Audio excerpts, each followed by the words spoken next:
All right, I call this Finance Committee meeting to order in accordance with Tennessee Code annotated section 844108B2.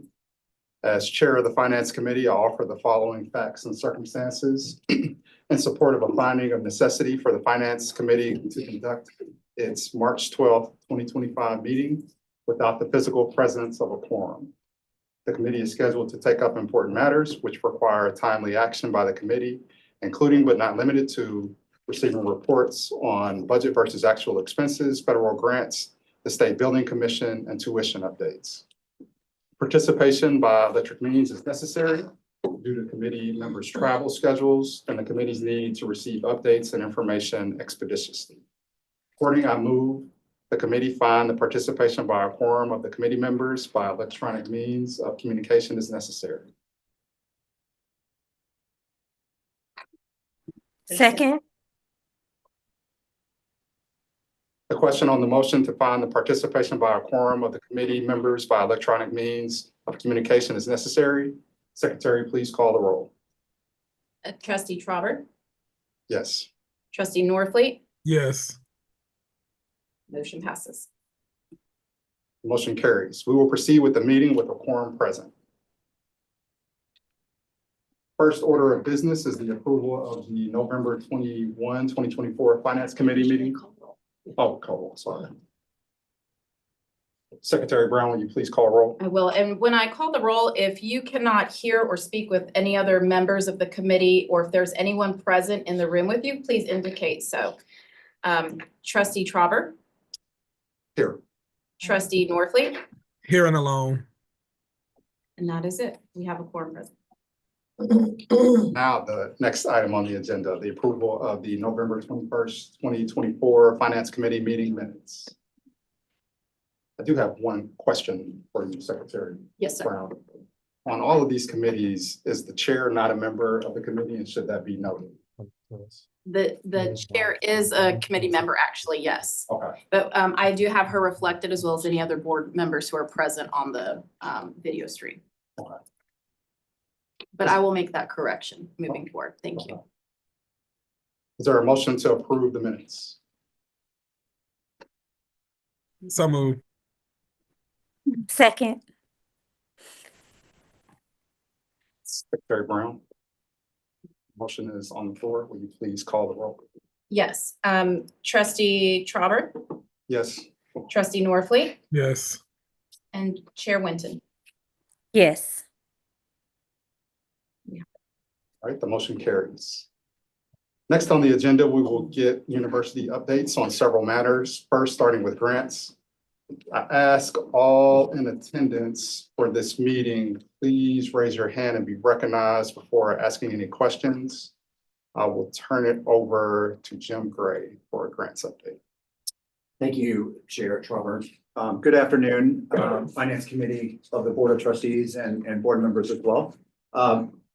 I'm going to talk a little bit about providing you an update in terms of grants. There's been a lot of publicity over the last week to 10 days to 14 days of grant programs at major universities throughout the country.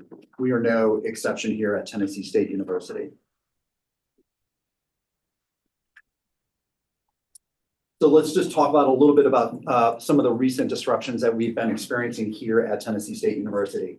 In February, we have 70 active federal grants from the USDA and NIFA, which is the National Institute of Food and Agriculture, which is just a part of the USDA. They were suspended and unavailable to draw funds from. The total available balance across these suspended grants is nearly about $45 million.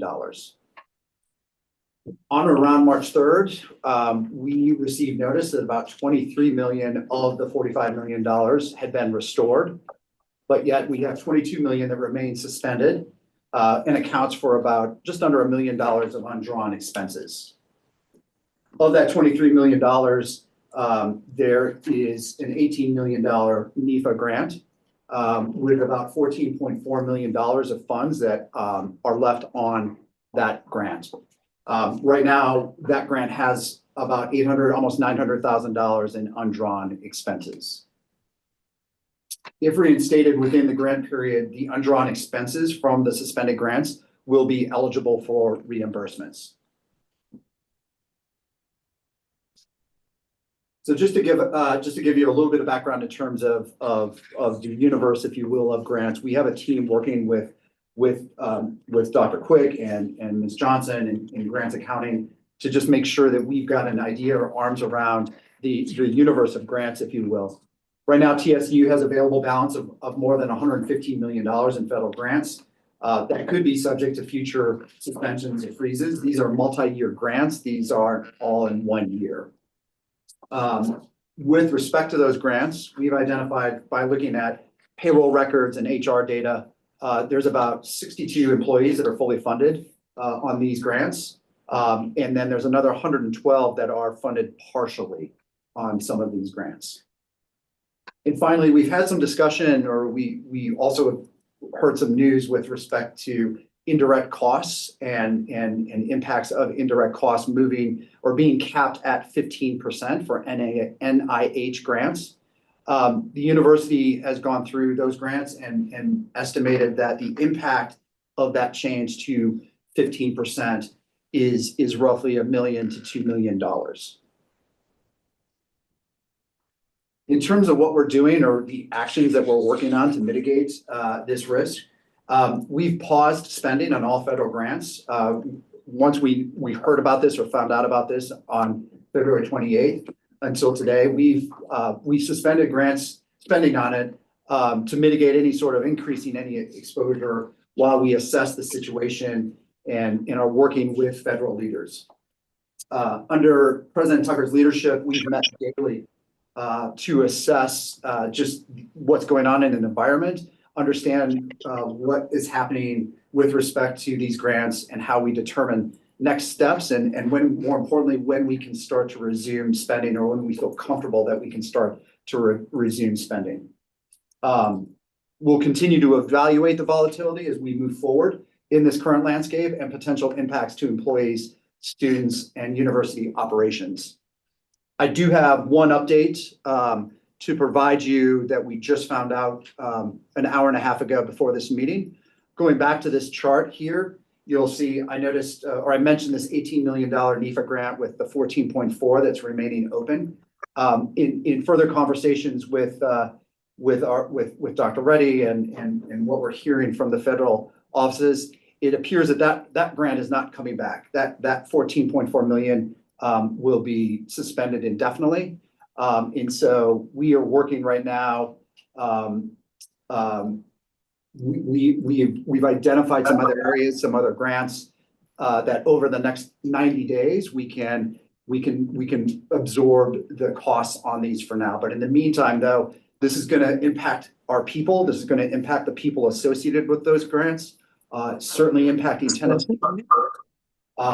Once we receive the official termination letter from the USDA, we are gonna, there's a clock that starts, a 30-day clock, if you will, in which we can submit all of the expenditures that we've incurred for the last 30 days and get at least reimbursed for those items.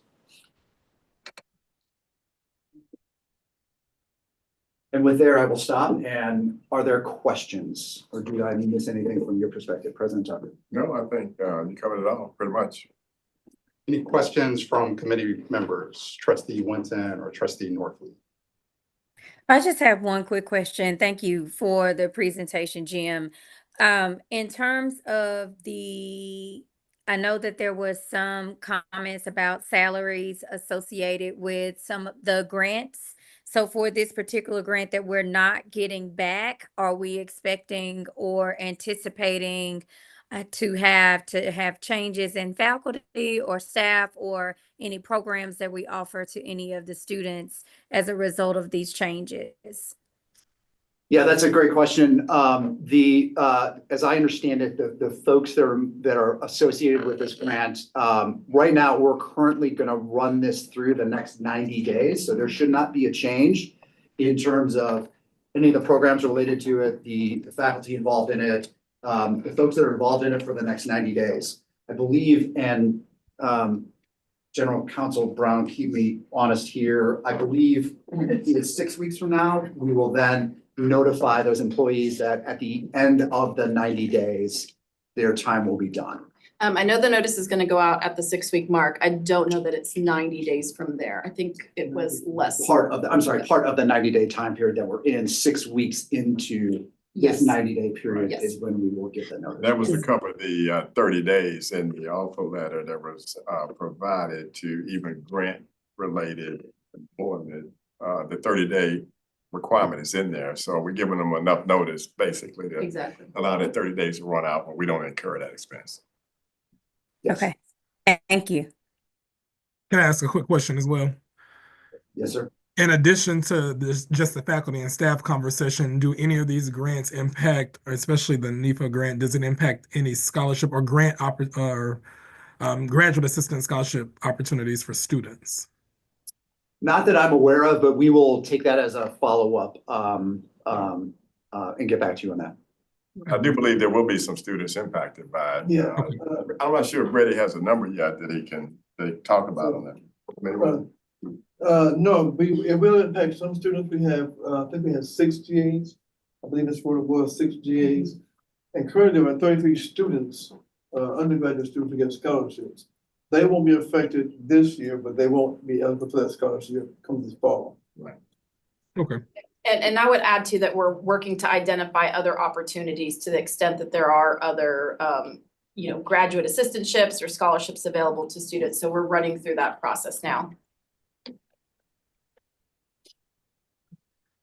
And because of that particular grant that you just got notified of today, that includes some of those people are in that 62 TSU employee number. Is that correct? But you Yes, yes. Okay. All right. Thank you. Any other questions from committee members? I see also we have several trustees not on the committee that are on the call. Any questions from those trustees? I see trustee Vasquez, trustee Smith Knight, trustee Pauls. I would like to ask a question.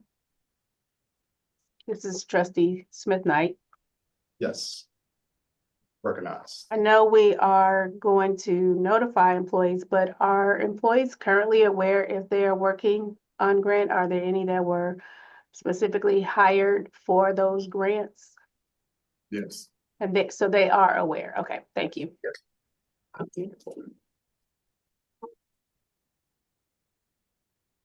And I also see trustees Chapman and Young Siegler.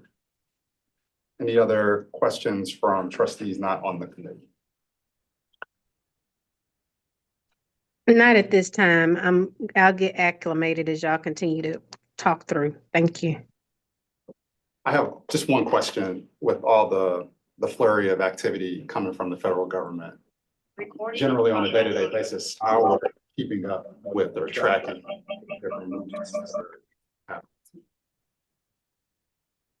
We've been, for the last 2 weeks, we've been meeting nightly at 5 o'clock and everybody's comparing notes with respect to the folks in grants with Dr. Reddy's team. And we've been doing that for the last 2 weeks. That's really how we've been keeping a pulse on what's happening at the federal level. We met today and I should mention that we met today, putting aside the NEPA grant, when we met today, we found that most of what we're hearing is most of our ability to draw down grants. Those have been suspended for a couple days here and there, but now it appears that all that has been opened up. And so that our plan going forward is to continually, regularly draw on those grants that we're eligible to draw down on. We can't do it every day, but as frequently as we can is our plan of attack to keep doing that going forward. And we're just gonna monitor the situation. Which on average, I think is about 3 days. It Yeah. has to play through the system before you can submit another withdrawal. So we're gonna do that as often as quickly as we can going forward. Okay. And not that I think that this might be helpful, but are there any lobbying efforts or maybe connection points with other universities that are similarly situated? Is there any effort to collaborate on some kind of lobbying approach or reaching out to US senators for those watching the meeting you know, what they can do with their US reps or US senators.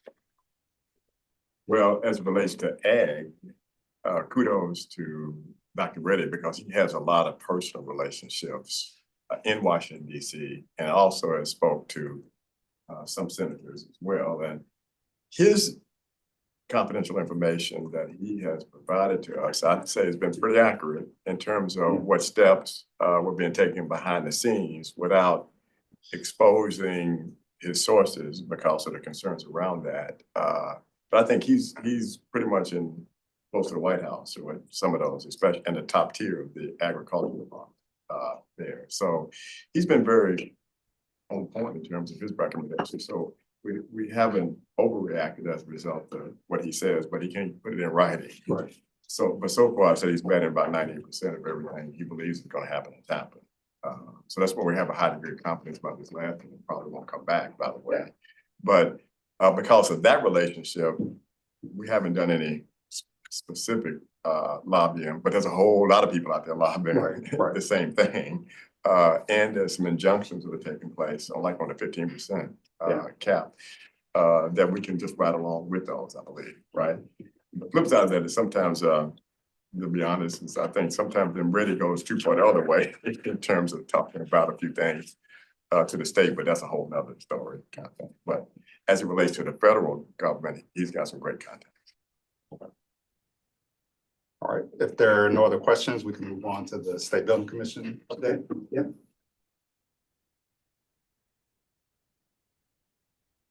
I think in the best interest, unless there's some questions, we're going to speed through this one because I know a lot of the trustees have actually sat through the meeting, but sometimes when you look at it there, it's hard to read.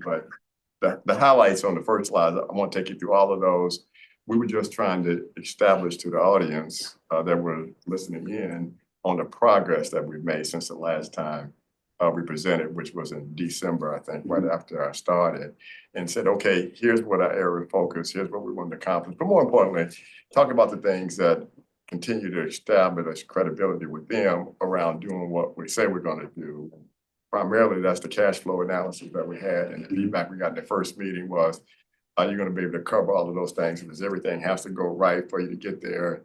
And we actually said we're overachieving on that one. But we also want to get it back a little bit to the students as well. So I won't go through all the bullets, but I do think it was worthwhile highlighting the work that THAC is doing in terms of support of the financial aid piece and restructuring that so it'd be a much better experience for students and our own credibility as a university. And what TBR is doing, Alicia, in terms of helping with the audit, we're making some progress there, and hopefully that'll come through in the audit committee meeting on tomorrow.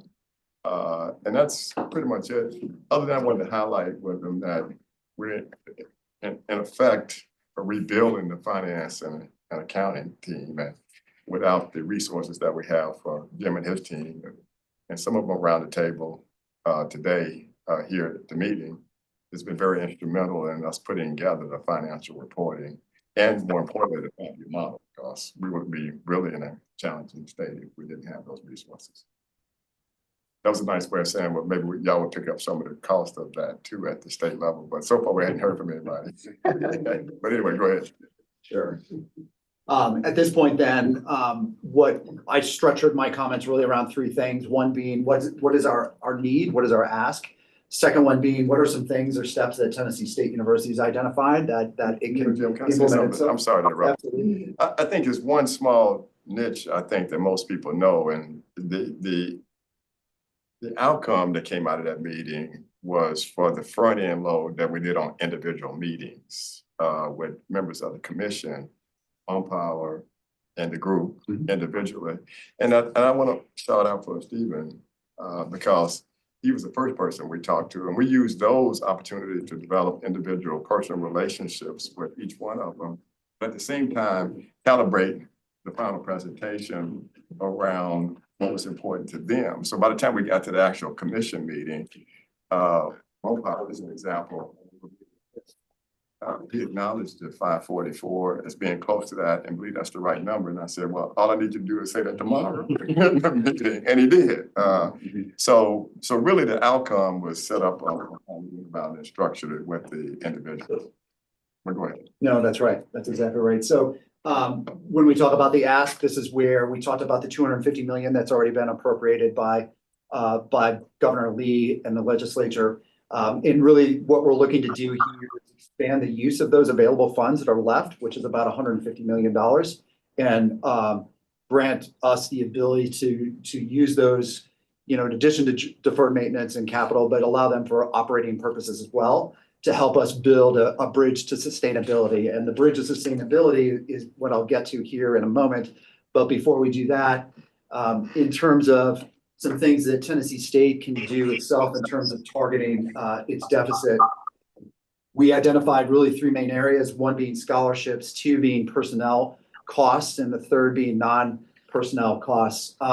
We talked about scholarships. We talked about the ability as we go forward to put in a program where we effectively put a cap around those new freshman classes starting in the fall of 25 and each freshman class thereafter. And in addition to playing through with the folks that we currently have here at the institution that have scholarships, and realizing that we're allowing them to continue down the path and continue their education. It was not their fault, some of the decisions that were made in the past. With respect to personnel costs, we looked at it, non-instructional, instructional. We did some benchmarking to other LGIs and came up with about $11 to $13 million of targeted savings. And then finally, on the non-personnel side, primarily through some good ideas that the cabinet's already put together, we've got about $3 to $4 million and some cost saving initiatives that we're looking at as well as we go through the budgeting process here in the next month or two. Just a deep dive, or not a deep dive, but just a further click on scholarships. This is how TSU ranks with LGIs over the last 5 years. As you can see in 21-22, Tennessee State actually operated below the LGI average. 23 was where it exploded and got to be about 50%, nearly 50% of the unrestricted tuition discounting and continued that way. And that's really a big part of what we're sitting here today in terms of costs. How are we going to do it? You can see this is how it looks in our pro forma, given certain enrollment instructions and implementing the 20% cap, if you will, on each freshman class. You see that by the time that coupled with the fact that we have about $17 million, and we'll get to this in the scholarship section, but there's about 17 or 18 million dollars of institutional aid that's been provided to current juniors and seniors that will just naturally play through and work through over the next 2 years, so that basically we cut this expense by almost 60%, going from $32 million right now in 25 to just over $13 million in 27. On the non-instructional staff, or I'm sorry, this is the instructional staff. We talked a little bit about sunsetting programs and the savings that we estimate there. We talked about faculty workloads in terms of optimizing our faculty and making that more efficient in terms of their time and their teaching time. And then finally, we move into the actual 5-year pro forma forecast. Here's a summary view of it, just revenues and expenses. And at the bottom line, in the red circle, you'll see a $95.7 million number that's circled in fiscal year 29. That's the maximum amount based on these assumptions with these projections that we feel we'll need in terms of funding over the next 5-year period. You see that we start to get close to break even or flipping positive, if you will, from a surplus and deficit standpoint by 2029 and 2030. And so we feel at that point, we will be back to being sustainable going forward. The next slide is just a quick click down into the revenues and just a little more detailed view. You see, I just call out the scholarship line, which is the second from the top. You see how that adjusts over time. And as we get into 28, 29, and 30, where we see enrollment starting to tick back up and come back, you see that those are much more in ranges that Tennessee State had prior to 2022, 2023. And then on the next slide, just as a click down in expenses, again, showing personnel costs, non-personnel costs, and how those spread out over the next 5 years. We do have costs, we do have the cost.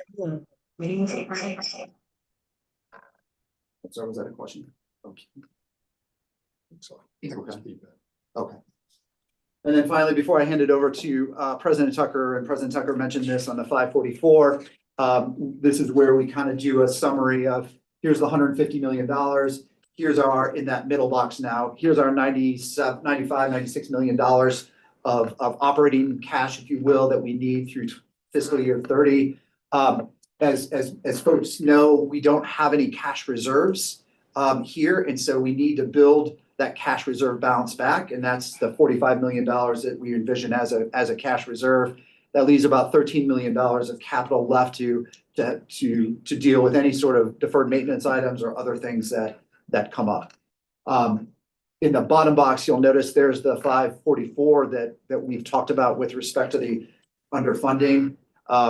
We've got the 250 that have already been appropriated and what we're using here in our plan. That leaves another almost $300 million or $294 million of funds left of the 544, which we would envision making a request down the road once we've built credibility and accountability and have said and executed on the things that we say we're going to do and actually are hitting our targets.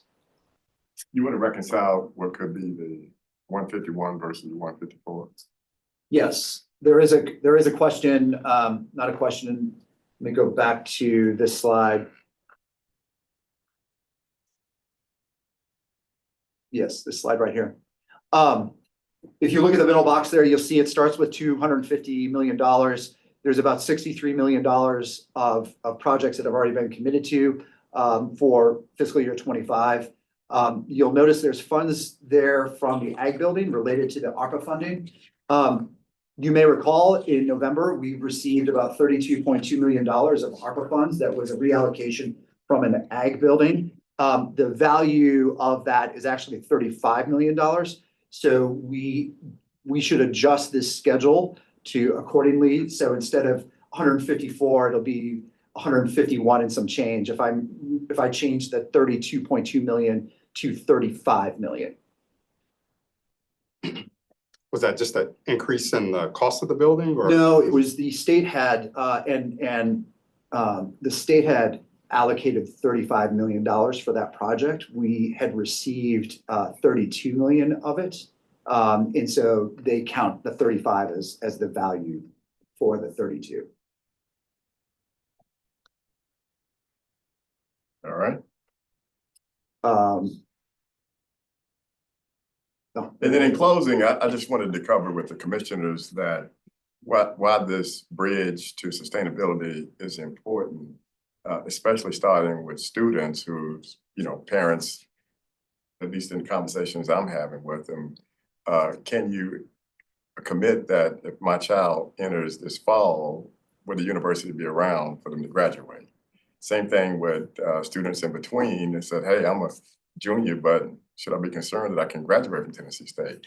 By announcing some pathway to sustainability financially, it sort of gives us the abilities to now communicate and get the big elephant out of the room about are we going to be around. I think it also has a significant impact beyond students and our abilities to recruit very competent executives and others to come and work for us, because at some point, even though we love Jim and his team, we're going to have some permanent people here at some point, because you don't want to do that all at once. And I think the other opportunity for us with that is, at least a lot of people that I talk to about donors, if they don't believe we're going to be around either, then it also impacts their desire to give us money as well. So once this is finalized, and I know they're working on an agreement, I think Mumpower is the front person on it, I believe, that solidifies the difference under 250.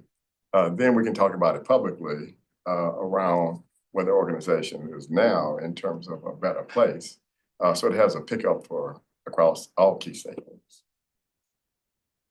But we're waiting with, and we do know that I think the legislature is going to go in remission, I guess, in May. Yeah, end of April, early May. Yeah. So we're expecting to get something in the next few weeks. Yeah, the legislature is scheduled to end on April the 16th Okay. is the goal that they're seeking. But you just never know. It just depends on how things go. But they are working very diligently so that they can finish and get back out in their respective districts. Yep. So we feel pretty comfortable that we'll get something before they break, which then allows us to talk about the rest of the year and how we're going to be sustainable over time. A lot of people they said, well, they didn't bring up the only but goodies either. That's good enough. Yeah, exactly. Any questions from committee members, Trustee Winton or Trustee Norfleet?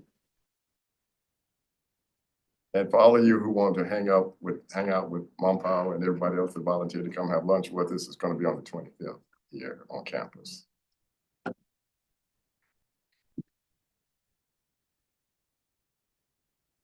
No questions from committee members. Any questions from other trustees that are joining us? Hi, this is Trustee Young Siegler. So the difference between the 32.2 and the 35 million for the ag building, can you explain how the state is putting a value of 35 million on that, but we only received 32? Yeah, that's a question. Let me do this. Let me get a sharper answer on that, and I will come back to you with that. Thank you.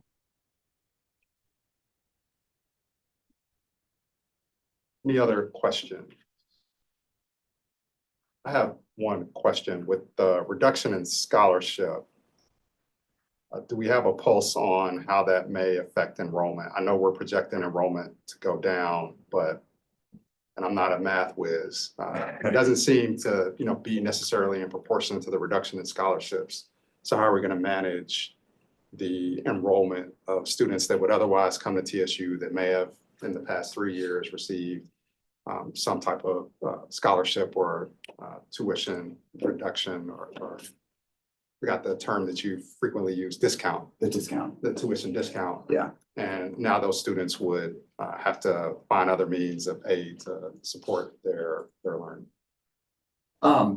We just, I guess, I didn't necessarily go into a study in terms of like, if we impact tuition this way, what does that do on enrollment? We looked at enrollment with a separate lens in terms of here's where we're at today. Here's where we know students are matriculating out over the next 2-3 years. What's a reasonable first time and freshman class that can come in next fall, irrespective of scholarshiping? We felt it's conservative from that standpoint. So to answer your question, we didn't really study the impact of what this scholarship cap would do in terms of enrollment. I guess our hope, at one point there was enrollment. If you go back and you've seen some extra slides that I've done in the past, there was enrollment in, I think it was 18, 19, 20, you were around 6,400 students, FTEs, and you were discounting at an $8 or $9 million level.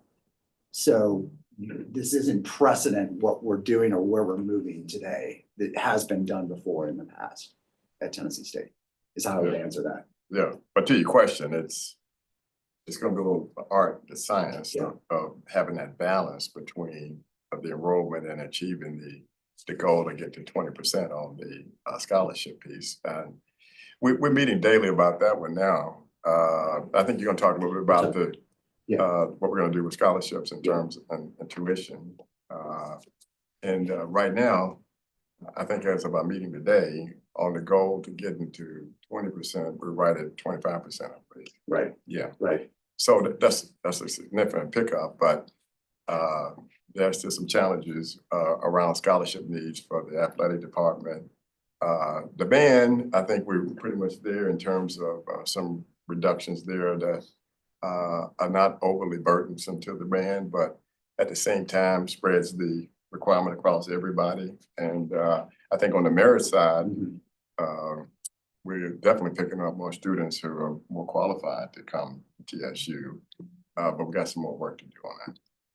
And I know Dr. Goldman's going to talk a little bit about an update on where we are. I think there's some visibility. I don't want to say the number because I don't have it in front of me, towards the 900 or so that's in the model. But she's going to talk a little about where we are right now in terms of snapshot of that. And then one more question on the 250 for the remainder thereof, because the 250 was originally allocated for deferred maintenance. And I know President Tucker and I have talked about this a little bit, but understanding how I want to call it threading the needle, but maybe it's hoping for the best and that nothing breaks, because potentially we would be using that money for operating needs versus its original intention for infrastructure and deferred maintenance on buildings. What's the analysis on our ability to withstand or delay those projects that were originally intended for the 250? We've spoken to our facilities group and they feel, like, can we get through the next 12 months? Knock on wood, maybe we can get through the next 12 months, but not much longer. And I think that's part of the remaining 544 is making sure we go and secure funds to immediately replenish some of these capital projects that we have. In the meantime, until we get to that point next, January, February, where we're at that point, we'll just have to, if something were to happen, we'd have to just make the decision to do it and move forward. Yep. And I do think we talked a little bit about starting a capital campaign, and we're still working through that with Dr. Tony, and we're working with we have to obviously work with the foundation board about how to structure that. But I do have about 7 people already committed to be on the advisory board that are very prominent in terms of names and accomplishments in the city of Nashville to, in effect, open up doors into the corporations around town, around the new TSU. But we got 2 things in my mind that got to happen before we announce that. One, we have to get the financial agreement in place, because a lot of people who want to support, I think, Tennessee State's mission is not going to give if they believe that we're going to go bankrupt. I've had a couple of conversations with some donors around that already. I do think that the alumni will come back too, because we met some alumni who have 7-figure gifts over the time in terms of giving money to the university, but have stopped because they just don't get the recognition or the summary in terms of how the money was spent. I believe after talking to quite a few of them, they're ready to come back too. So we need to cover and make sure they have a good experience when the money comes in. But we really got to, before we launch anything, make sure that we have everything in order. Because there's so many people that I've run into that just talk about the first impression, it hasn't been good. And as such, they stay away. So I think we need to button down those things before we announce it, those 2 things. Trustee Young-Siegler, your hand is raised. Did you have another question or comment? I did. Thank you so much. So in reference to the pro forma forecast for revenues, on tuition and fees, that is assuming, or are we factoring in a increase in tuition and fees, or is that the tuition and fees as they stand right now? That's an excellent question. I'm glad you pointed that out. We are assuming in this model here, we're assuming a modest increase of, I believe it's about 3%, certainly 3% in state.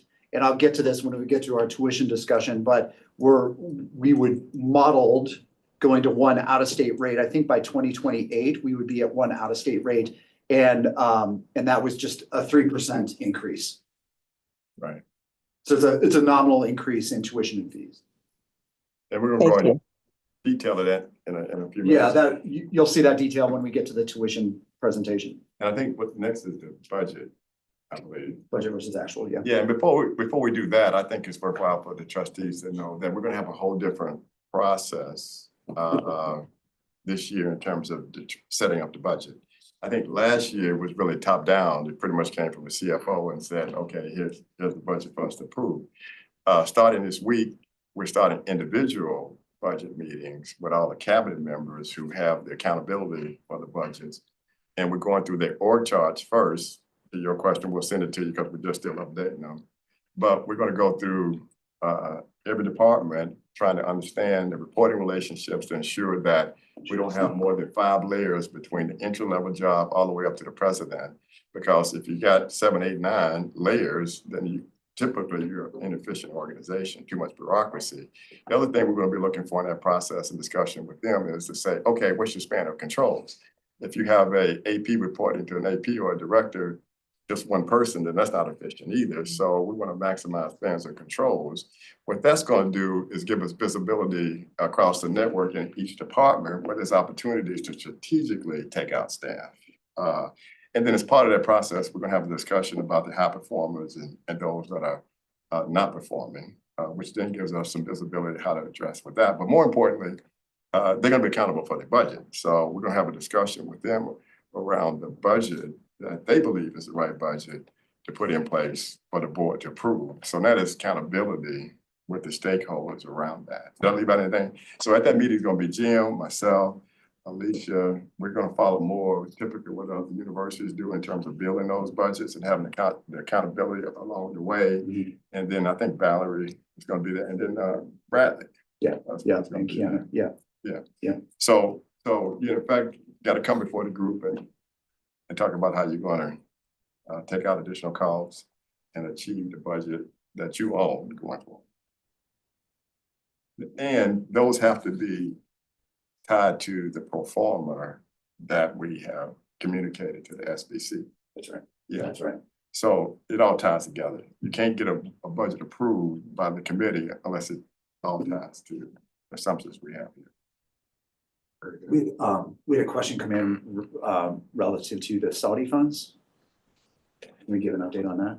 Yes. Okay. I don't want to break decorum here. I don't know if I should say that. I think that was a question. It was a question related to the budget versus actual item. Oh, okay, okay. So if you want to address that during that, then that's fine Okay. too. Yep.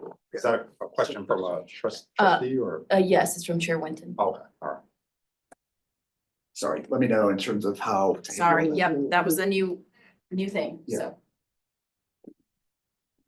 so. Anything else on this? Any other questions? No, okay. All right. I'm going to spend a few minutes talking a little bit. I sent out some slides relative to where we're at financially with respect to the university and its budgets. This first slide here shows a simple budget to actual view of where the university is at, starting from July 1st, 2024 through the end of January, so January 31, 2025. And this is our unrestricted E&G account that this is showing. Just really three or four just highlights for this. With respect to tuition and fees, we had an $80 million budget that you may know, or we've had some discussions about that number didn't include some of the discounts related to out-of-state tuition. And so I say all that because our actual number here of about $75 million is effectively what we've pretty much collected, or we've recognized now most of our tuition and fees at this point in the year. The one thing that does not include and will be booked at the end of the year would be an allowance for bad debt against this $75 million. And so that will be determined. We think it's probably in the neighborhood of $5, $6, $7 million. But that's kind of what we're seeing right now with respect to the tuition and fees line. The state appropriation is running a little bit higher. That's because of the advance that the state made when they advanced us the May and June appropriations back in August. So that's showing up there. You see the 32.25 million of the ARPA funds, which is they're shown on the fourth line down. So that's really the revenue section. I just want to highlight just a couple things on the expense side. I guess three things. One, when I look at the percentages, I guess it would be the fourth or the second column from the left, the current year percentages. I have to keep in my mind at least January represents 7/12 of a year, so that's roughly 58%. So when I say all that, because when I look at salaries and wages, we're at 56%. So we're kind of trailing on target. We might be a little bit behind, which again is not a bad thing. but it's within reason. On the operating expense side, you'll notice there's a bigger variance in terms of actual versus budget. And that's largely due just to the JLL reconciliation process, both on the JLL side, them reconciling the work and their invoices, and then us getting it and reconciling it as well. I expect that that will come in on budget or right under budget for this year, but that's the reason for that large variance there. Scholarships, just one point on scholarships there, which is the third, or I guess fourth from the bottom. You'll see $35 million budget. We're at 30.6. This was through January. Most of our scholarships at this point have been posted in our financial aid system, and we're going to end the year at around $33 million. And you'll see that when I get to the scholarship portion of the program here this evening. The next page is just a snapshot on auxiliaries. And I will say here that there's some large variances here. And really the big one is that operating expense line in the middle of the chart of about $25 million remaining balance, or 23%. A lot of that is due really to the Aramark invoices, which we are, as you know, we've got an agreement with Aramark on some of our fall invoices. With respect to our spring invoices, we are paying those out or accruing those out over time. Stay tuned here on the auxiliary as we get further down the road. We recast our budget and then run our actuals against it. There'll be more information to see on this, but I would say, look, by and large, we're running under budget with respect to auxiliaries. And then finally, I know there's been a lot of talk about balance sheets and providing balance sheets on a monthly basis. This is not, as the header says, this is just the June 30 balance sheet. And I just want to just show this and just talk about a couple of things about why at this moment producing a balance sheet on a monthly basis is not, I don't want to say problematic, but it's just not a fair representation, largely because a lot of the entries related to capital assets and depreciation and the various deferred inflows and outflows related to the pension liabilities and don't typically get booked or recorded until the end of the year. So to give you a balance sheet at the end of January at this point would be largely, I don't want to say misleading, but would not make a lot of sense at this point, considering that entries, a lot of year-end entries and a lot of year-end cleanup would not be reflected in it. However, I do want to say that there are things that we can certainly talk about with respect to like current assets and most notably cash. The current asset amount that you see here at the end of June, the $54 million, that was largely made up of about $8 million of cash and then the balance of it being net receivables, essentially of $47 million. And then there were some cats and dogs in there, but that's what made up that position. I can tell you right now that our current cash today, we are sitting on around $35 to $37 million of cash today. With respect to payables, our payables largely are under 60 days and are around the $4 million mark, which we believe is very manageable. And like I said, anything over 60 days is, I think, less than 100,000 at this point. So the team has done a really good job of getting the payable process and system back up and running. I think when we talked about 6 months ago, it was a different picture, and they've done a really good job on that. The only other thing, when I look at current liabilities, one other thing of note, at the year end, there are some accrued expenses on that. And mostly at the year in June 30, the accrued expenses were about $9 million. And those are all mostly related to employee payrolls that have been incurred or accrued and not yet paid. And that's largely what makes up the accrued liabilities, if you will, here at Tennessee State University on a month-to-month basis. I'm going to stop there. Bradley, from your perspective, have I pretty much covered the balance sheet in terms of how the key points and the key takeaways for this group? Yep, I'm Okay. All right. Are there any questions from the committee? Questions from other trustees? Trustee Smith Knight. You, I appreciate this. This is very helpful to see even for the time period, because it does explain some of the things that we are now aware of. My question, and I understand booking these entries at the end of the year, are we not able to make estimates? I mean, that is a part of the accrual process. And for those areas like current cash, how much of that is in operating, and same thing with current liabilities? How much of that would be, vendor liabilities? I understand the payroll piece is what you mentioned, but I'm curious about vendors. Yeah. No, that's a great question. So in terms of cash, operating cash, when I talk about having around $37 million, that's all operating cash. That's liquid cash in our operating accounts. With respect to the payables, so the June 30 payable number of 52 million, 53 million, 1 second, $52 million.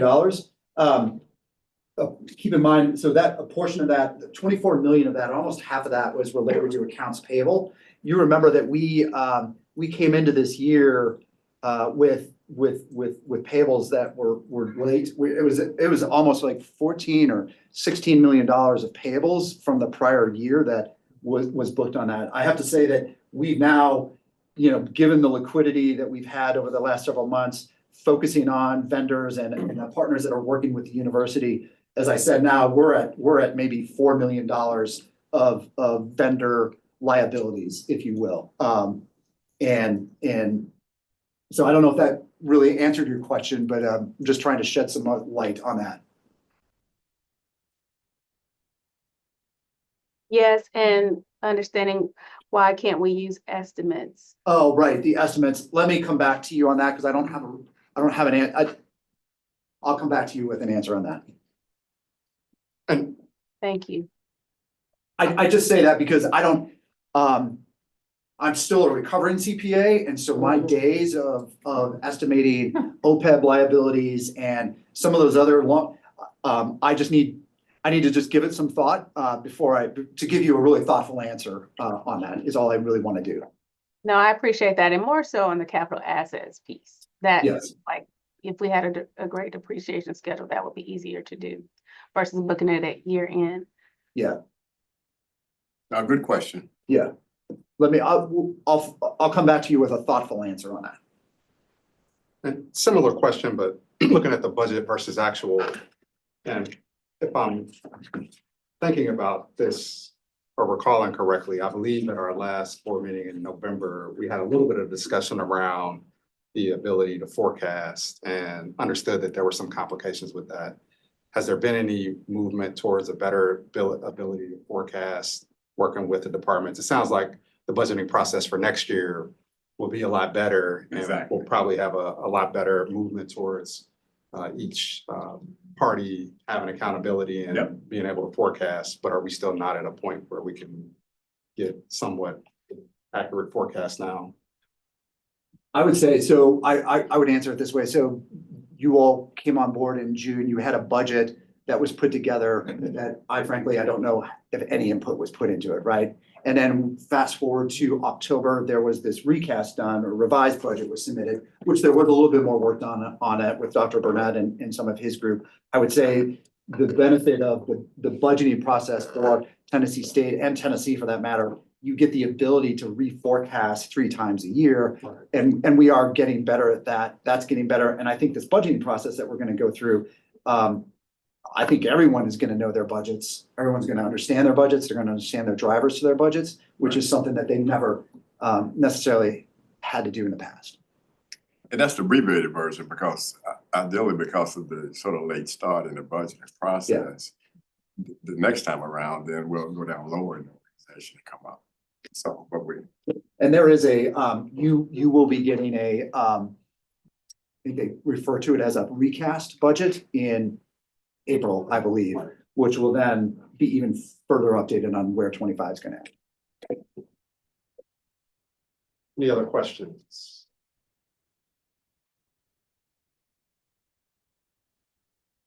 Trustee Smith Knight had the questions that I had. Thank you.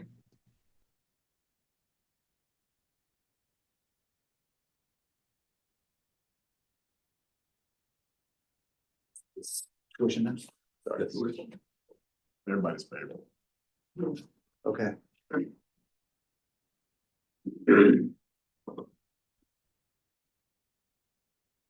All right, so I'm gonna start off with this just by providing just a general update or just a general, an update in terms of where we're at with respect to the financial environment. And as we look or think about tuition decisions, just what the environment is.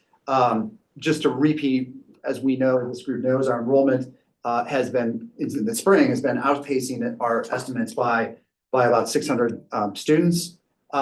Just recently, consistent with fiscal year 25, higher education in the governor's budget for Tennessee State was $52.8 million. As part of that, TSU is going to be receiving $1.7 million for new outcomes funding and partial funding of 2.6% in the salary pool increase. In addition, TSU received $628,000 for the insurance premium adjustments going from 25 to 26. And then there's some other partial funding increases that were approved within the governor's budget as well. Finally, we received $2.3 million in capital maintenance funding to update some of the building system equipment at Avon Williams. So just kind of a general financial environment of when we think about tuition and raising tuition, what it is we're looking at here. Next, we thought it would be helpful just to provide folks, just to ground folks in terms of what did the tuition and the fee history look like over the last several fiscal years, not only for Tennessee State University, which is represented there in the red, but for the other institutions as well, both in LGI and other UT system, and just so you get a feel or flavor on how tuition's increased year over year. So just when we think about the tuition and fee increases, we follow the guidelines that's established with the Tennessee Higher Ed Commission, or THEC. In November of 24, THEC adopted the following tuition range as a guiding range for Tennessee's higher ed institutions, and that range being from 0 to 4 in terms of the tuition and fee range for its universities, community colleges, and TCAT. THEC intended to set the binding range at their February 6th and 7th meeting, but it did not, it was deferred until a special session is called until March 19th. What does that mean for TSU? Right now, this information that's being presented to you right now is more of an informational for you. Once THEC has its official vote and has gone through its studying what the range would be or setting the rate, we intend to call a special session of the board to allow you then to vote and take action on a fee increase for fiscal year 26. So in terms of, before jumping into recommendations, I think it would be helpful just to get an understanding, so we're all grounded in terms of the framework for which we look at tuition increases. It's a combination of really 3 steps. The first one being, we've got the funding of the salary policy. We've got to fund a portion of the fixed costs or inflationary increases on our fixed costs. And then any sort of specific institutional needs, right? So when we think about tuition increases, there's a piece that's related to salaries, there's a piece that's related to inflation and fixed costs, and a piece related to any sort of specific institutional needs. And that's what makes up the total funding need. From that, you really take that funding need into, you translate that into a level of increase needed in the student revenues. And then finally, you translate that level of increase in student revenues into an hourly maintenance fee rate. So that's largely the framework by which we go about looking at tuition recommendations. Let's talk about non-personnel inflation. There's a couple of metrics here that we look at. One is the higher education price index, and the other one is the the CPI or the Consumer Price Index. The first one, the higher ed price index, is really is a basket of expenditures that are related to or really attributable to higher ed type institutions. It's a little bit more targeted than just your general consumer price index rate. However, when we look at this, you'll see that we actually take an average of those two rates. The higher ed rate being 3.4%, the consumer price index rate of being 3%, we average that to get 3.2%. We don't necessarily, we feel like that then there's a share of that gets taken out just because of we want to make sure that higher ed institutions also think about driving efficiency. So you don't get the benefit basically of the entire 3.2. You get, in this case, 80% of it, or 2.57% of that. So that's just a little commentary or background on the non-personnel inflation. So how do we calculate a rate? So there's a lot going on here. So the first thing is we start with the revenues, all the way at the top box, all the way over to the left, you'll see $66 million in terms of revenues. That's the estimated revenues that we had in our model relative, or I'm sorry, for this year rather, take that back. For fiscal year 25, when it's all said and done, we think will be around $66 million. I'm going to put a pin in that and come back to that in a moment. Just moving from left to right, the next one is the non-personnel expenses. And here's a summation of our non-personnel expenses for this fiscal year in terms of travel, operating, and equipment. That's about just over $68 million, just on $68.7 million. We apply the 2 point, just following down that middle column there, we apply that 2.57% from the previous page to the $68 million. And that implies or yields an inflationary cost of 1.7, almost $1.8 million. So that would imply then a fee increase just on the non-personnel side of 6.7%. Going back up to the top and moving over one to the right, you'll see the personnel expenses. Again, this is where our total personnel expenses for this fiscal year of about $114 million. The 2.6% that the governor pointed out in his budget, that's really the cost of the increase of $2.9 million. So it's really the 114 multiplied by 2.6% yields a cost of $2.9 million. The governor has agreed to appropriate almost 1.2 million of that, which means that the unfunded amount or the balance of that of 1.8 million is what we, Tennessee State University, or really any higher ed institution, would then have to cover to increase tuition to cover that personnel salary increase, if you will, and that yields a percentage of about 2.74%. So then really you take those two, the salary percentage and the inflationary percentage, and as shown in the highlighted box down below, you put those together, and that would imply, based on these economics here, that Tennessee State University would look for an increase if it wanted to break even, or not break even, but if it wanted to cover these various increases, both inflationary and the salary increase, that we would need about a 5.41% increase.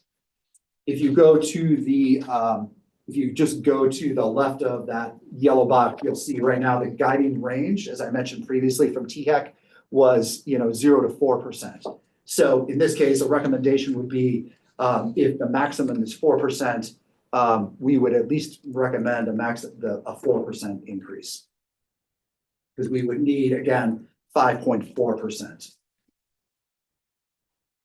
And the guidance from THEC relates to state tuition versus out of state. That's right. You can go beyond the THAC. Yes. guidelines. Yes, that's right. We're talking in-state tuition here. We'll get to out-of-state in a minute, but that's exactly, thank you, President Blair. That's a very, And that's That's a great also, that's mandatory, tuition and mandatory fees, both components. yes, thank you.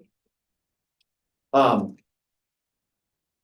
what it's worth, I believe THEC staff came out today with a recommendation to, that they're gonna make to the board, I believe, on the 19th of 5.5%.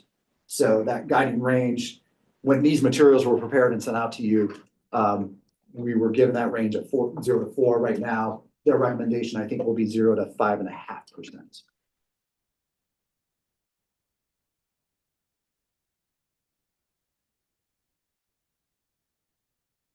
So what does that mean in terms of the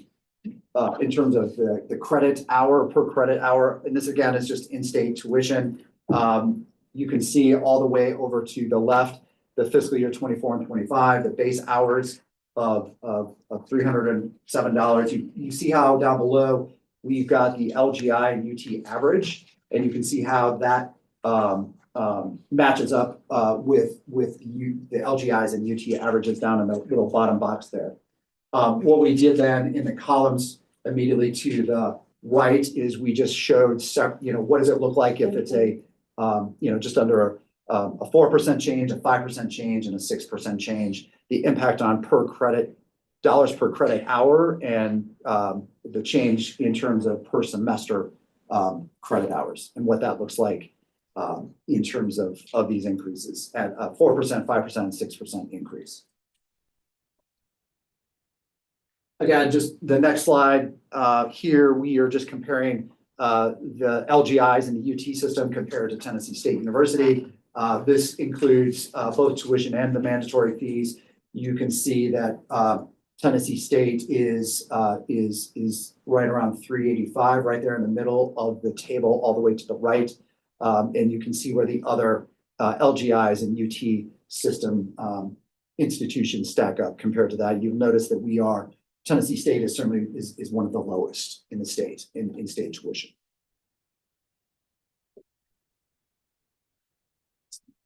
Let's shift gears a little bit and talk about out-of-state tuition. Since the Focus Act was passed in 2017, Tennessee's LGI boards have the authority to set out-of-state tuition rates. The out-of-state tuition rate is not included in the binding range. I think we mentioned that before. When THEC comes out with their binding range, it does not include out-of-state tuition. The Tennessee code does not contain a provision specifically requiring a separate out-of-state or in-state tuition, but numerous provisions in the code contemplate differential tuition rates and residency-related rates, indicating that the General Assembly understood and most likely intended there to be separate higher rates for out-of-state tuition. Over the past couple of years, we've seen LGIs actually reducing their out-of-state tuition significantly. TSU, or Tennessee State, currently right now has multiple out-of-state rates, and you can see that in the chart right at the very bottom. We have a standard out-of-state rate, which I refer to as a full freight rate of about $11,727 per semester. The scholar out-of-state about just under $9,000 per semester, and then this 250-mile radius out-of-state at just under $7,500 per semester. Just one item of note, this is all based on 15 hours. When we compare THEC, when they do all the comparables, when they do their analysis, they use 15 hours, credit hours, in terms of their the way they look at it. And so this is how we have built these analyses as well, on 15 hours. We're going to talk, I touched on this already. We have in-state, we're going to see some recommendations here in the next couple of slides, but just to set the tone, you're going to see we have an in-state rate. We've got the full freight out of state, which again, that's that $11,000 number that I referenced on the page before. We have the scholar tuition rate. These are what the definitions of them: high achieving out of state students. That's that number. I think there was around 8,500 a semester, and then the 250-mile radius. Again, zip codes within a 250-mile radius of Nashville, but are out of state. So those are terms that as we get through the next couple of slides, for the next few slides, you'll reference, or I will reference. One thing we looked at, out-of-state per credit hour tuition comparison. We looked at Tennessee State's compared to a few different tranches here. The first one being the LGIs and the others involved in the UT system, what their average out-of-state per credit hour tuition was. Then we also did it at some other HBCUs. We did 2 cuts of the HBCUs. We did a HBCU, which were a grouping that we thought were more direct competitors to Tennessee State, those being Alabama A&M, FAMU, Jackson State, and North Carolina A&T only. That's that third bar, that's third from the bottom, or yeah, third from the top rather, HBCU direct comps. And then we did one that includes all HBCUs. And as you can see there, that includes Alabama State, Albany State, Fayetteville State, Kentucky State as well, in addition to the direct comps that we included. So again, you know, we're showing an out-of-state rate right now that is above those comparables. So what do we do in terms of putting forth a recommendation to the board for its consideration? And once we get the binding rate and we call a special session, we can certainly, you know, talk about it. But one of the things that we're looking at here is we looked at different scenarios. We certainly have the baseline, which is in the model, which I'll come to in a moment. Then we cut it up into 3 different scenarios, where we did a 4% increase of in-state, and then we just moved everyone to an $8,000 out-of-state blended rate. No more full freight, no more scholar, no more 250 mile. We just said, let's make it $8,000. What does that look like? Scenario 2, we did the 4,000 or the 4% increase we did it on in-state tuition, and we did it on the 250 mile radius. We then moved the full freight and the scholar rate down to 8,102, but we did that over 2 years. And that was a scenario that we ran as well.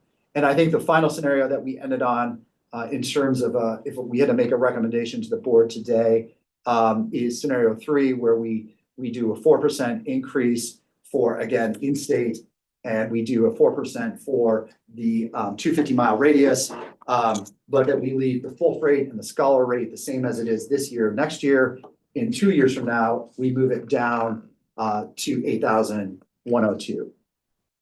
That's a lot of talk and a lot of like numbers and percentages that I just threw at you. Don't worry, I've got pictures here now that I can actually, for myself, walk you through a little bit more simple. So there was a question in the SBC presentation about the tuition assumptions. Here is the build up for that, or here's how this is broken down.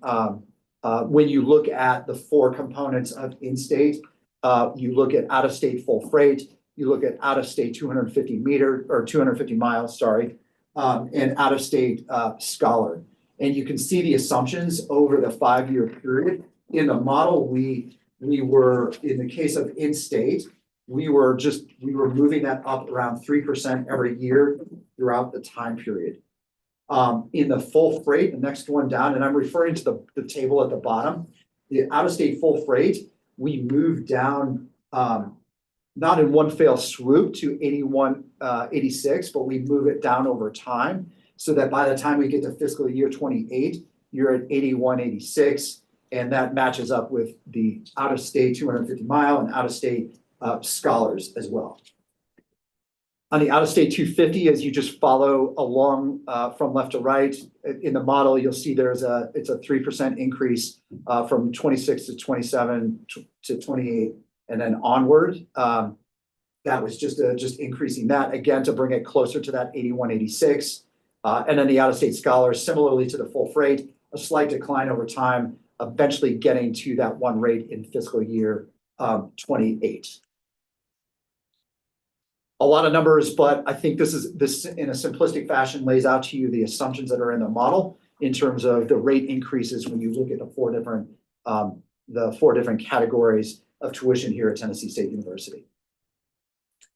So what does the recommendation look like?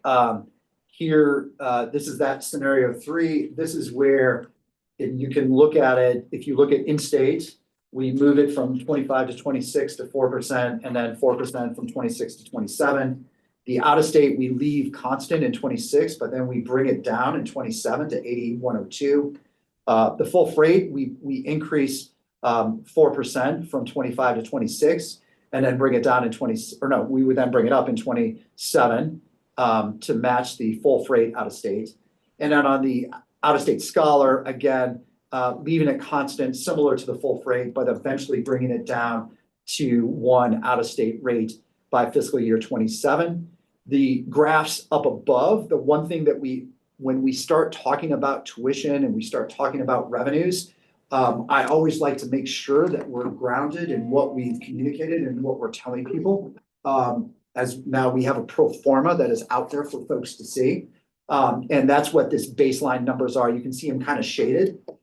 Fiscal year 26 baseline in that fiscal year 26 column. The one on the right is what's in the pro forma model. The impact of these changes for fiscal year 27 is then shown to the bar just immediately to the left of that in the fiscal year 26 column.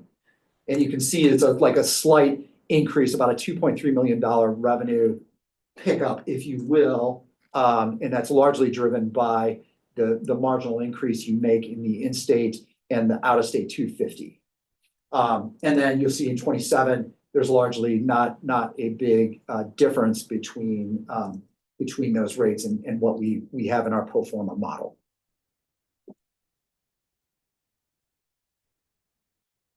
Similarly to the graph that we showed in the previous out or in-state slide, this is just again showing on a per credit hour the percentage change at 3%, 4%, 5%, 6%, similarly to what we saw in the out-of-state or in-state slide a few slides back.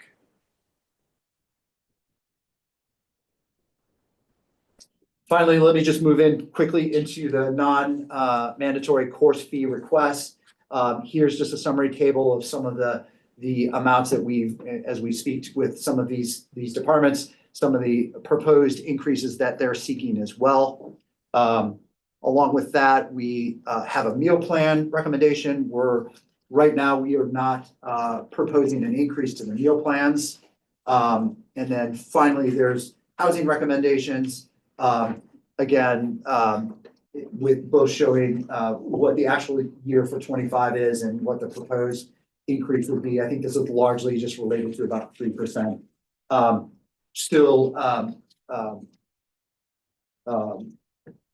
Yeah, so just want to make sure, I'm sorry, 4% increase on this. I apologize.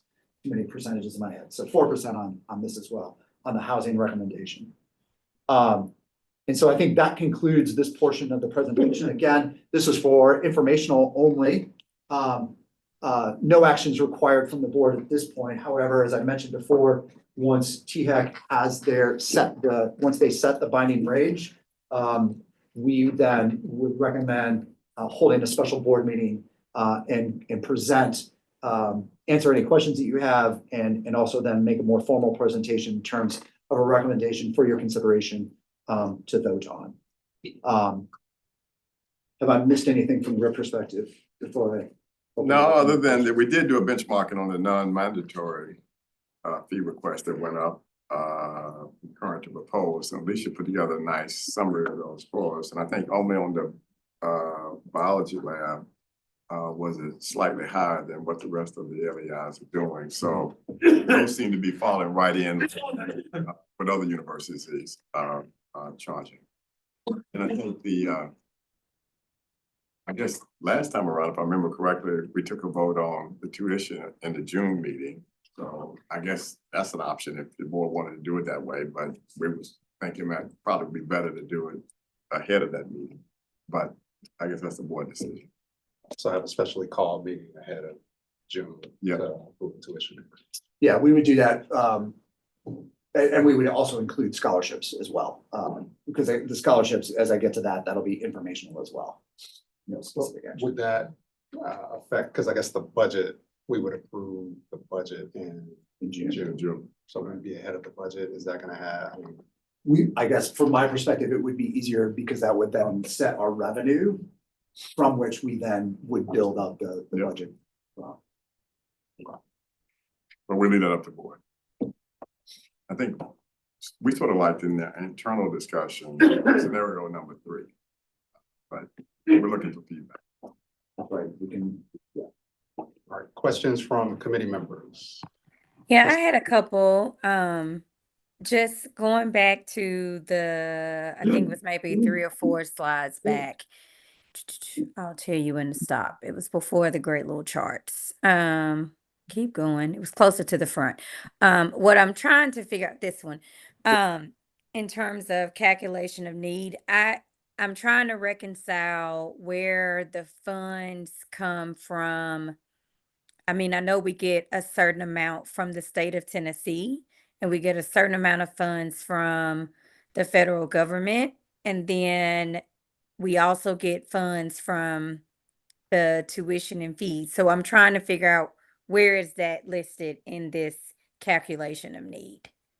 So this would just be the tuition and fee portion. This would not include the state appropriations that we would get, the 50-some million dollars of state, that would not include that here. Or there's no federal monies included here as well.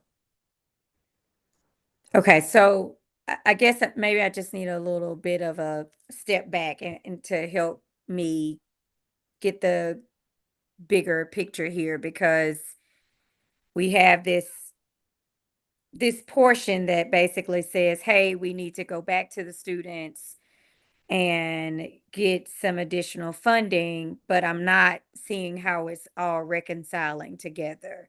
So I don't know if you have that somewhere, maybe you do.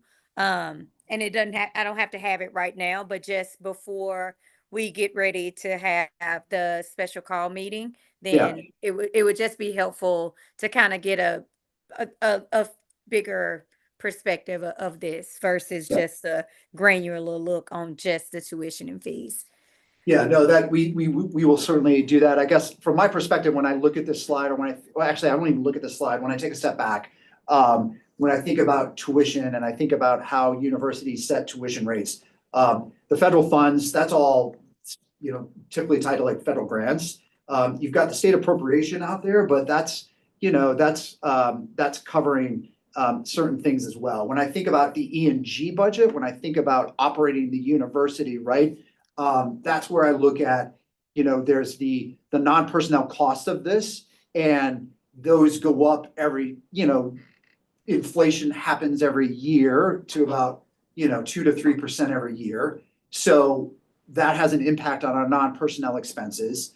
And then we also like to compensate people who do a really good job, and year to year, those inflationary pressures impact them as well, right? And so this is where I think, does the university bear those inflationary pressures itself, or is there an element of passing that cost or passing some of those inflationary pressures on to the customers, if you will, or the students? And so that's kind of at a high level how I think about this slide. And you probably already thought of it that way anyway. I just had to level set with myself in terms of trying to answer your question. Okay, thanks. Like I said, I Yeah. think it's just helpful for the context, because I know when, going back to my higher education days, on the THEC side of things, this was one of those things where we were constantly looking at how are the universities setting all of, because there is, there's a school of thought that's out there that as a school, you shouldn't really need this additional funds if you're doing what you're supposed to do, because that's what the state is attempting to do by providing all of the additional expenses that they provide to the universities. That's why the state has made the commitment that they've made to higher education. So that's one school of thought. And then, of course, on the school side, there's a school of thought, well, no, we need to be able to, as you just stated, pass some of these costs along, so that we can be better prepared, invest in other technologies, et cetera, et cetera. So I just want to make sure that that's outlined so that we can better explain that as we get ready to, if we decide we're going to increase tuition, we have a better full level perspective as to why that's going to happen. Thank you for that explanation. That makes sense. I understand. Thank you. Yeah, and Thank we will make sure we have that, when it comes time for you to actually have to consider this. Thank you. All right, any questions from trustee Norfleet? I don't have any at this time. I'm still looking through some of the materials and I'll reach out if I do. Thank you, though. All right, other trustees that are joining us, any questions? Do you want me to answer your questions or? Trustee Qualls. I mean, she's sitting there right across from you. Sitting in Texas. You can ask. Any others online? It's a lot of information. I think the percentages have prevented us from asking questions. Yeah, we tried to overwhelm you. Yeah, I see the overwhelming tactic. There's a lot here. There's a lot. So, I mean, obviously, if there's questions afterwards, and you didn't have a ton of time to review this, which I apologize for. So, you know, it's, yeah. Trustee Troward, Yes, trustee Young. thank you so much. Returning to the combined tuition and mandatory fee history, FY fiscal year 19 to 25. Oh, you mean for all the universities? Yes. Yeah. Okay, right there. Go back. Yes, that's it. So looking at 24, 25, it looks like all of the universities are in line except for Tennessee Tech, who had an increase of 10.5%. Is that correct? That is correct. And I've got an explanation here on that, because that was a question that I figured would come up. Great.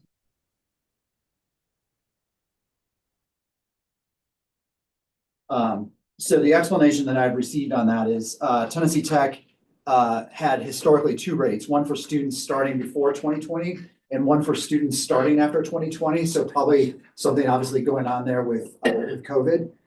Historically, those rates average to create one Tennessee Tech rate. However, starting in fiscal year 25, they switched to only using one post 2020 rate. And the post 2020 rate was higher. So it's not a really good answer to your question, other than it sounds like they had some noise going on in their rates and they were moving to make one rate. But that's the explanation I received when we looked into that. I will revisit that with them as well and get a little sharper on that by the time we come back for this more formal. Okay, thank you. So question on. Then I'll have another question once I get your official answer. Oh, okay. All right. Thanks. All right. So question on the blended rate, and I'm trying to think about how to ask this question. If the blended rate were in effect today, do you know what effect that would have on the tuition we receive based on kind of our mix of students? Yeah, so that was that scenario one. We essentially moved in-state to 4%, and then moved everyone down to like 8,000. And it was a I don't want to say it was a hit to revenues for next year. When we did that by a few $1 million, and maybe even more than that. But it was a big, because you're moving a chunk of folks that are at 11,000 today down to 8,000. So then would the expectation be, when there is a blended rate, that there's going to be some corresponding effect at that point in time to the students? I guess going back somewhat to the enrollment question. The enrollment question, yeah. So out-of-state freight, full freight people would get, folks living in Chicago that, are paying 11,000 today would pay, 8,000 2 years from now or 3 years from now, right? I would think that would be a good driver. So some of, I guess, our historical bases, Chicago, Detroit, would benefit wouldn't have that much benefit to our bases within the 250-mile radius. That's exactly right. And then also, or I guess, add to our ability to go out and find selected scholars to bring in from other places. Yeah, yeah. The scholar rate would come down to, yes, that's right. I think we believe over time, and that's why I think we went to a blended rate would just be simpler, easier, just having two rates. All right, any other questions on tuition?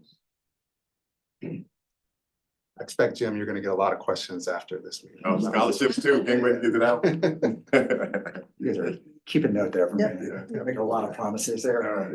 Maybe like the next 3 weeks. The next one. Yeah. Let's move into scholarships. Scholarships, yeah.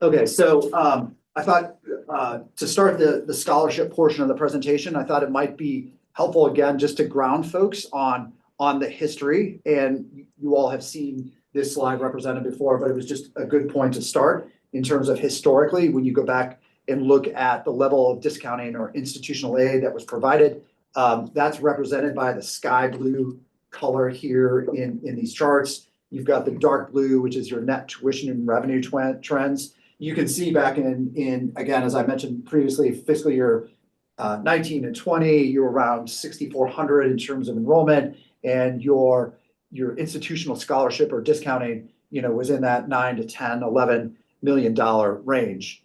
Fast forward then into COVID 21 into 22, that's where we've talked about before, where we saw the HERF monies that were used in that dark blue column, if you will, in fiscal year 22. And then when those monies, the HERF monies went away in 23, coupled with the explosion in enrollment for that year, that's where the scholarships and institutional aid really exploded and made up 50% of the tuition revenue here in 2023, 24, and 25.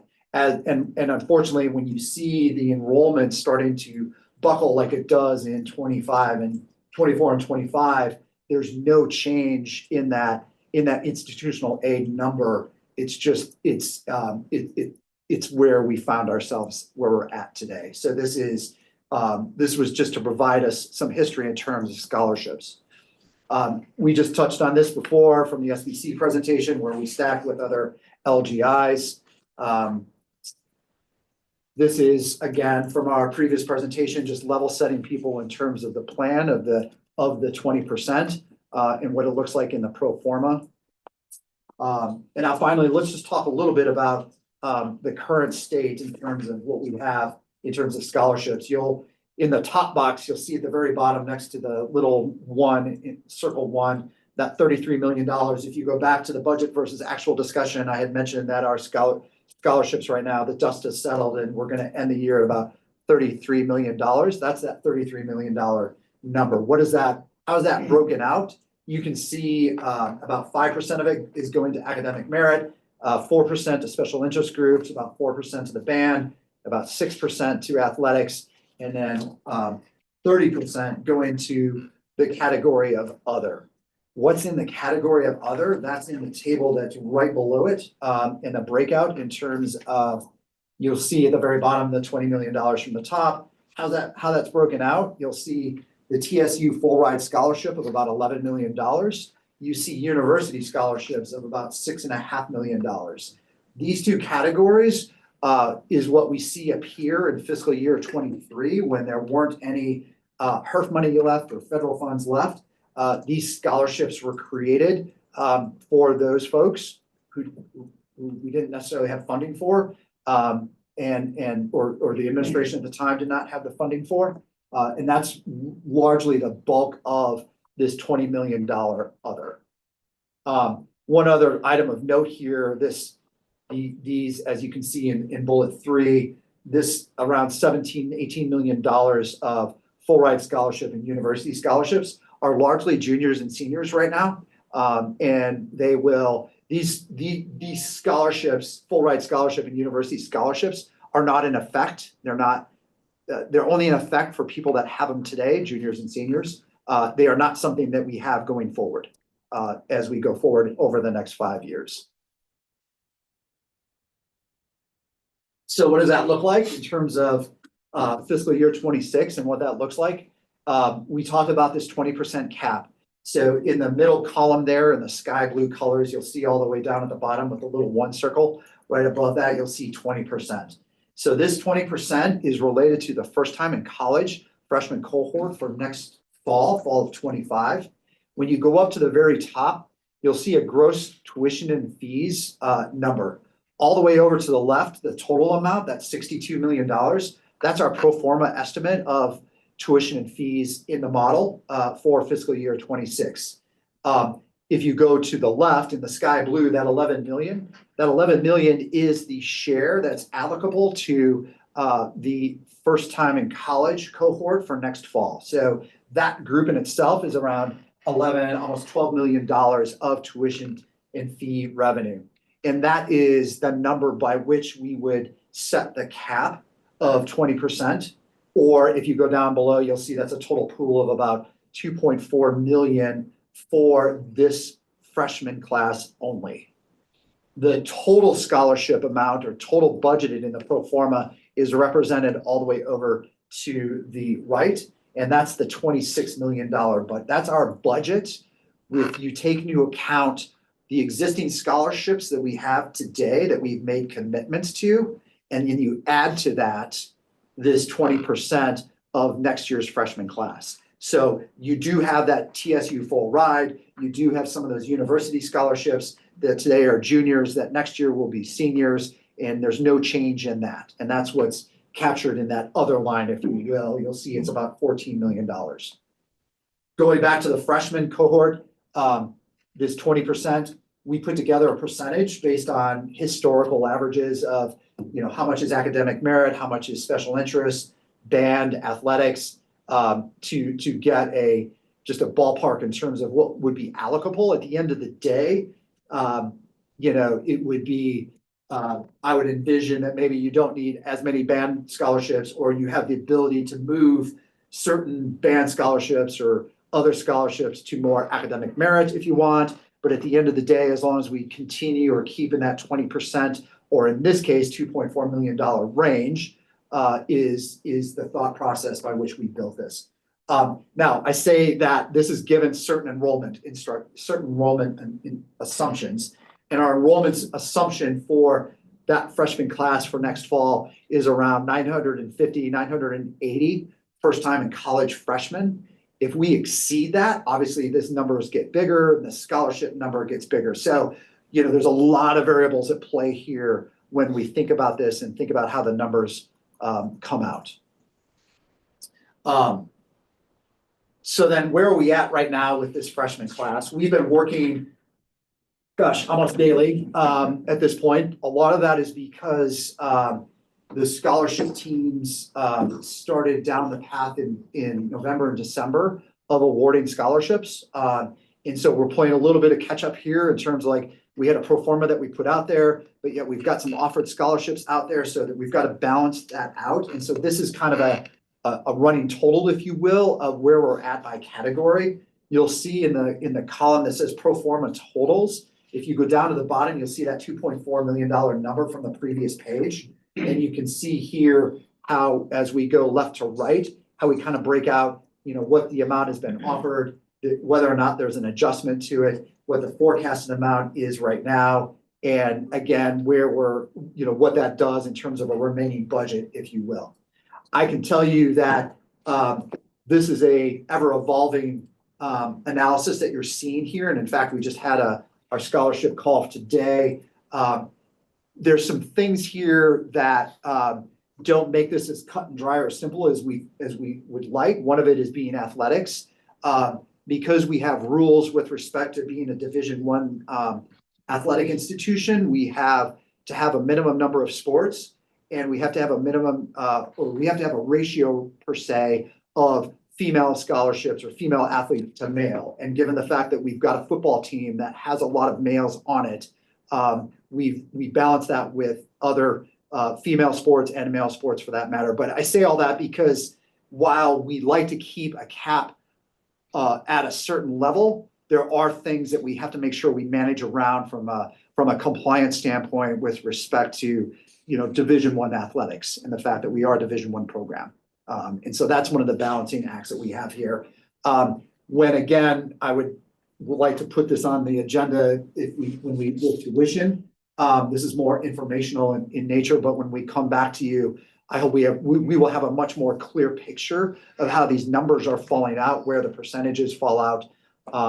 And so stay tuned for that, but this is just kind of where we're at today in terms of information. Finally, on the last page here, there is a formal scholarship policy that's about 5 pages, or 6 pages. We do need to go through and edit that for this language, but largely we're drafting some language here that goes along the lines here of institutional scholarships not exceeding 20% of tuition and fees, with the exception of any sort of approval being required by the Board of Trustees, if there's any sort of limitation or any exception to those limitations, rather. But we're still working through that language. We need to work with legal on that. So stay tuned, but that's just kind of a sneak peek of coming attractions. Did I miss anything from your perspective? No, other than I guess as of today's meeting, we were at, I think, right about 25% compared to the goal of 20. That's right. That's right. It's going to be a challenge to get to 20, but a significant decrease from almost That's 50. right. So Right. we still got a little bit more work to do. Yeah. All right, questions from And I committee think members?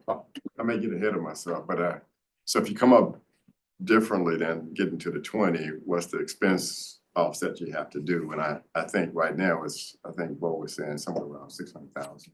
Okay. Yeah. Yeah. I mean, you may step Yeah, down. I think it's somewhere in that range. Yeah, so the That's trade-off, if That's you right. stay short of that assumption in the pro forma, then you got to do better on the expense side. Yeah. All right, questions from Trustee Winton or Trustee Norton? None for me. I'm good right now, thank you. All right, other trustees, I see Trustee Smith Knight. Thank you, Trustee Chauber. This is a very high level question. I just want to make sure when we're talking about scholarships and what we're showing is scholarships that cover tuition and fees. I guess I'm asking because I know that there are other scholarships available for various things. And I'm just trying to figure out, in the number that we're showing and presenting, are we talking about all scholarships or scholarships just related to covering the cost of tuition and fees? That is an excellent question. Thank you so much for asking it, because I forgot to clarify that. When we are talking about scholarships, these are unrestricted scholarships. These are unrestricted, meaning unfunded. To the extent that the foundation has funding, to the extent that other groups have funding and want to offer scholarships, we would take those all day long. This is merely unrestricted, unfunded, discounting scholarships. Thank you. Do you have something to add, Brad? Well, I was gonna say, I think, these scholarships also include housing, food, Oh, so it's not just. yes, sorry. Yes, I'm sorry. Trustee Smith Knight, was that your question, or what's included in the scholarship assumption? Yes. Yeah, okay, sorry. All right, other questions?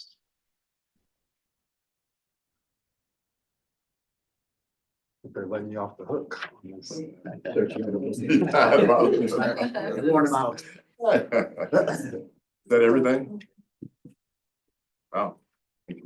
So we'll turn it over to Dr. Tony for institutional advancement. Good afternoon, everyone. A little bit of background information. So as of March the 8th, for our Argos Giver Report, we are at 4.1 million. Our goal this year was to try to get to $10 million, which we are shy of that, about 5.6 million. We've had a lot of challenges this year, as President Tucker has said. In fact, we were supposed to have dinner with a partner and their executive leadership the day when it snowed. They were coming in town to talk to us to again get the reassurance. And I firmly believe that moving forward with President Tucker's plan and with his conversations, that we are getting the confidence and the trust that we need from our supporters. So even at this amount, we still are trending ahead of previous fiscal years. Prior to my arrival, we typically would hit maybe about $5 million per year, which we will undoubtedly exceed that. I don't think we'll hit our full 10, but we should definitely hit probably about 6. The biggest area where we're having the decrease or our year-over-year decline is in our corpus and foundation giving. That's where we're seeing that kind of decline in funding. And so again, we're working very hard to reassure our partners about the future of TSU and that their investment is sound here, and that it is still very much needed. So we continue to cultivate new and existing donors. We've actually had some meetings myself with Dr. Milton and President Tucker, with some other significant future partners around how TSU really can become a hallmark of an institution. And so still working on getting those proposals from proposal to funding, right, Dr. Milton? Yes, we're going to get it. It's going to happen.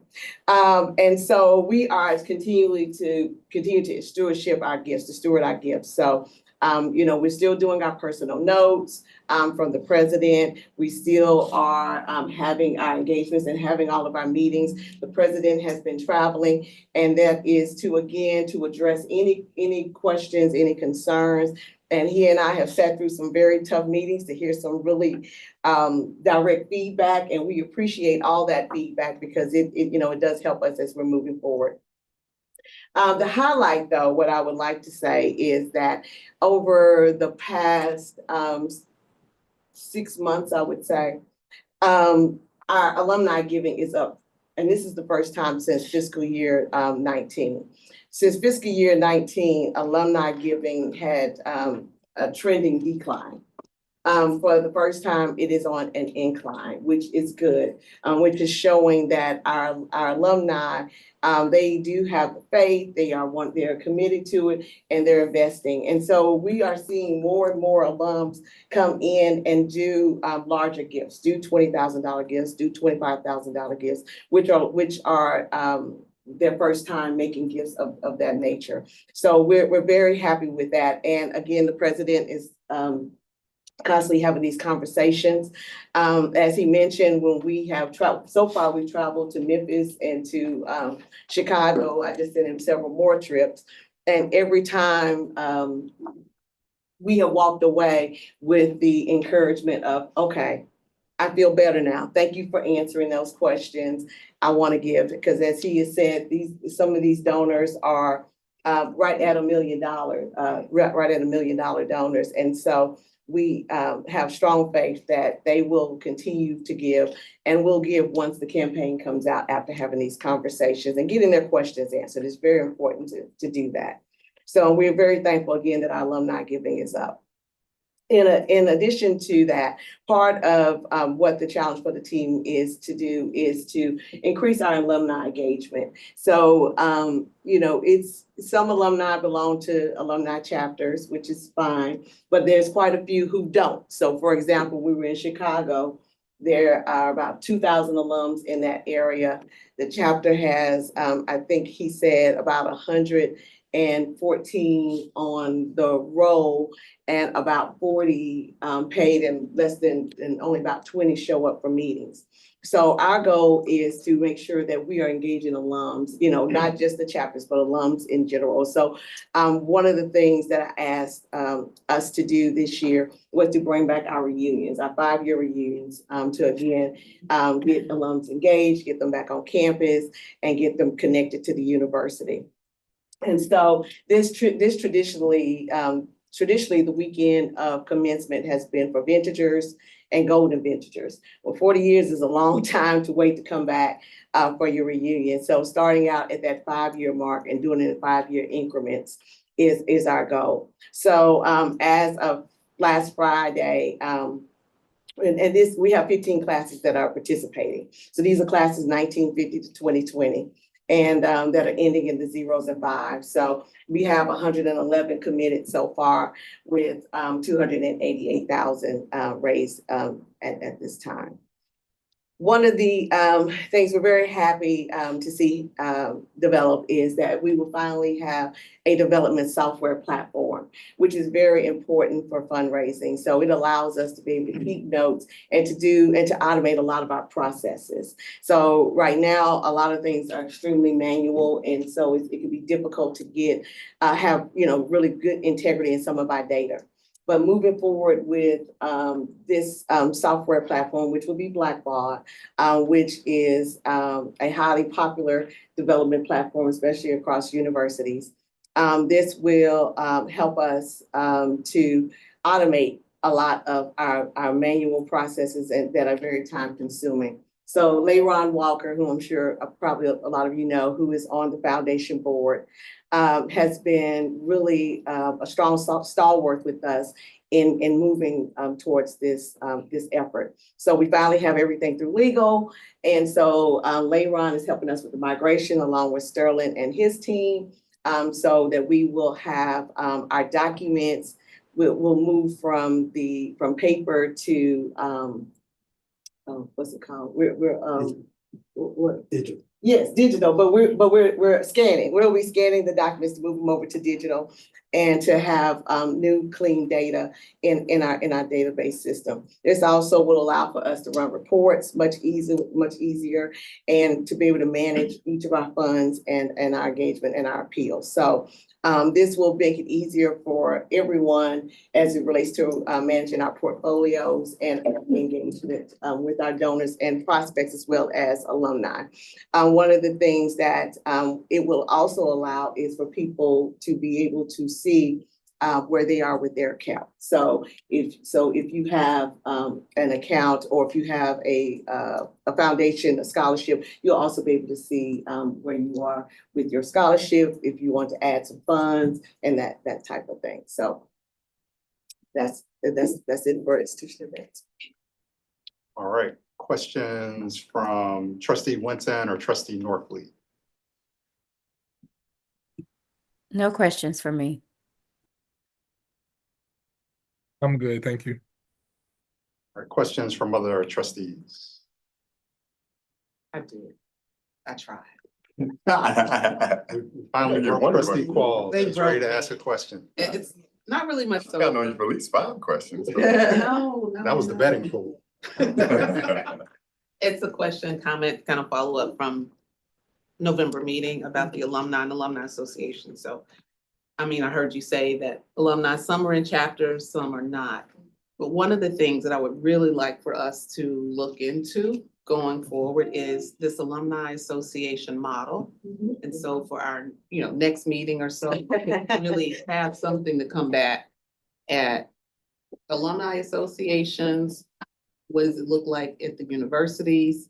If it's within the university alumni relations, but what does that look like, and how can we better be more in tune and intact with all of our alumni and not just those who are opted into the alumni association? 1000% agree. And I know that President Tucker has a very strong opinion in that same lane. Yeah. And we know a number of schools have moved away from the model that we're currently in. And so I know that we have had some conversations about what that may look like moving forward. Okay, so I'd like to see something. Okay. Probably for the June meeting. Yeah, the next meeting. Yeah. Okay. I'd like to see something, a study or report on what that would look like for us, moving from Alumni Association, better collaborating and partnering with the association in-house. Sure. And I'm happy to answer any more questions outside of this system. No. No. That's your only question, That trustee is Qual. it. You got a lot of people losing money. I know, hey. Yeah. You just gotta count the ones in the chat, I think she said. Well, publicly. Oh, Yeah, that was yeah. like 15. Yeah. All right, trustee Young Sigler. All right, thank you. So this year from last year, we show a decline of $620,000. What has been the trend over, let's say, Mr. Gray did a great job of showing us trends over time. What has been the trend over time with corporate giving, alumni giving to the institution to up to date here? Do you have any idea about that? Yes, I do, and I can send you the table. I can send the table out tomorrow. I do have the trends. I did pull from last time too, the trend from Giving Tuesday, and shared it with President Tucker that came up last time. We did have a spike in our corporate and foundation giving fiscal year 21. That's when we had FedEx, Amazon. But we started to trend down in our alumni giving and had a continual trend down up until now to fiscal year 19. But I can give you a table. I'll give you a document that shows it year over year. Any other? Thank you. Mm-hmm. Any other questions? I have just a couple questions and a comment and somewhat follow-up comment to trustee Young Siegler's question. Mm-hmm. I think it would be helpful going forward. And this is tough. This is hard for me to say as an attorney because I do like reading things. Mm-hmm. To have more visual information Sure. in the report so we can see those trends in some kind of chart form, Sure. over the last 5 years, 10 years, whatever it may be, so we can track this a little bit better. If I'm understanding President Tucker's strategy with our request on the 250 and then what might happen in the middle of the night that is unaccounted for, our institutional advancement strategy is going to be very critical going forward. So I think having those visuals will help us understand where we are at any point in time and the trajectory of where we're going. Also, and you mentioned Labor & Walker, the software that he recommended, which I'm somewhat familiar with. But do you see any gaps with infrastructure or the way your organization is structured that needs to be improved or tweaks that need to be made to seize upon what President Tucker is trying to put in place with this capital? Yeah, absolutely. Yeah. And are you able to speak to any of those or? Yeah, so one is definitely having that tool because it is very challenging for us. So my area does not run reports. It's kind of a divided space. So we have to depend on another area to get information.